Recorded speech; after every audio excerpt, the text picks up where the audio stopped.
hope you're having a good week. Before we crack on with this week's blog, which is why counting calories isn't the best way to lose weight, I just want to remind you about our podcast. So the latest podcast episode is from me. It's a solo show and it's 10 tips to help you get more sleep. Sleep, as you know, is what we believe to be a force multiplier. So we believe that it's very difficult to work on any aspect of your health if your sleep isn't good.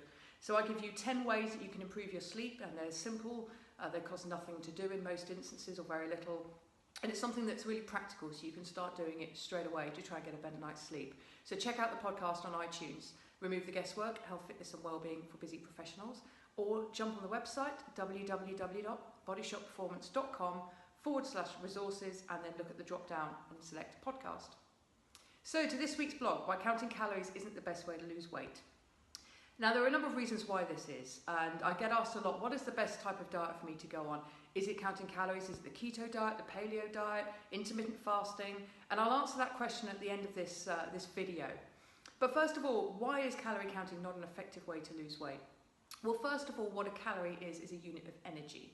And we basically measure in terms of units of energy, so calories. It helps us to understand how much energy we might get from food, and it helps us try and guesstimate, in theory, what the energy balance is. So calories in, calories out used to be the way that we thought about creating an energy balance, and there's still a grain of truth in it.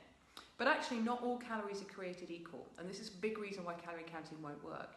So the energy you derive and the physiological effect of a calorie of fat, protein and carbohydrate will differ.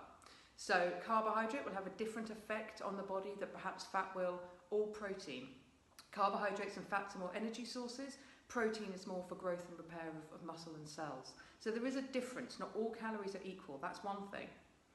My big beef about calorie counting is it doesn't focus on nutrients. So it's all about how many calories you're consuming, and that could be points and sins and all these other things, but it doesn't really focus on nutrients.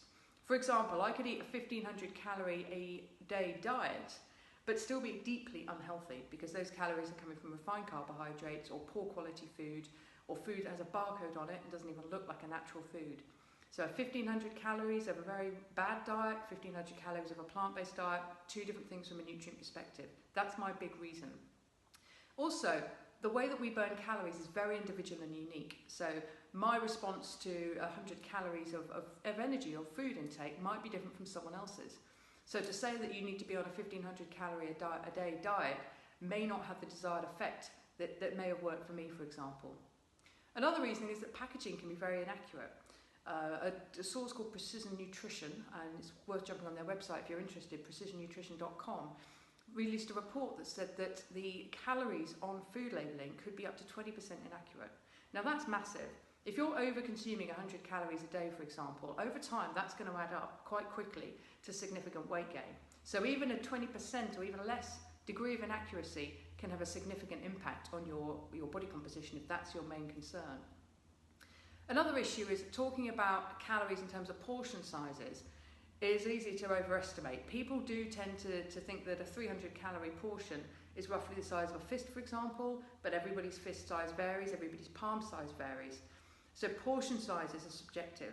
So if you think you're eating a 1,500 a day calorie diet and you know roughly how to portion your food to do that, just small amounts of extras can actually count.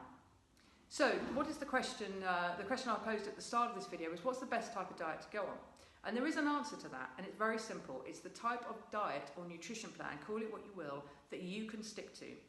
So whatever it is, if you think that you can only do that for 3 months, then you're going to really struggle. Odds are you might lose weight in 3 months, but you're going to gain it back. The best type of diet to go on is the one that you can stick to for as long as you can visibly see.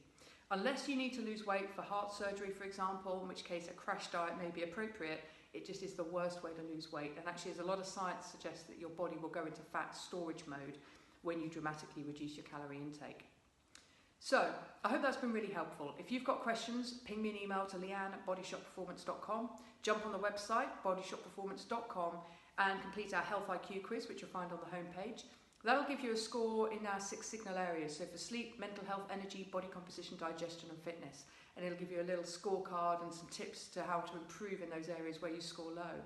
And lastly, don't forget the podcast, Remove the Guesswork. We talk about all sorts of things from sleep to mental health, It's either a solo show from me, or more often than not we interview leading experts in these various different areas. So it's packed full of value. That's all from me for this week. See you next week.